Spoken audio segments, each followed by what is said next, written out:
Hey, this is Andy from Recovery One.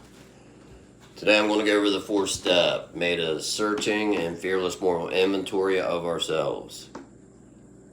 This is where you've done surpassed giving your will and your life over to the care of God. Now you're working into looking into yourself.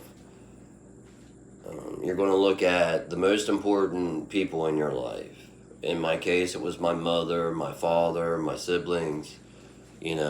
How my relationship was affected, how I affected the relationship that I had with them, and past relationships like girlfriends, how I treated them, what were my motives in dating them to begin with. Was it sex only? You know, was it a codependency issue? I know a lot of times when I get in a relationship with a girl, after I had sex, I'd find flaws with them to break up with them, and then move on to the next girl. So to me, sex was an underlying thing where I would just try to have as much sex as possible with different women. And I really had to dig that out about myself and figure out whether, a lot of these things are who I want to be or not. And it's not the type of guy I wanted to be. I'd like to have, I'm 48 years old and I've wasted a lot of my years, you know, hurting other people.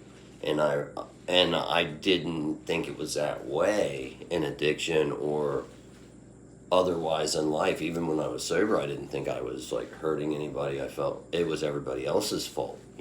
This is where you start to look at yourself and see your faults in things. In this phase, I want to make two videos because step 4 is very difficult. So I'm just more of letting you know the understanding in this first video of what the fourth step is about. Really digging out things, your relationships with others, bridges you might have burnt down, and looking at your role in it. What part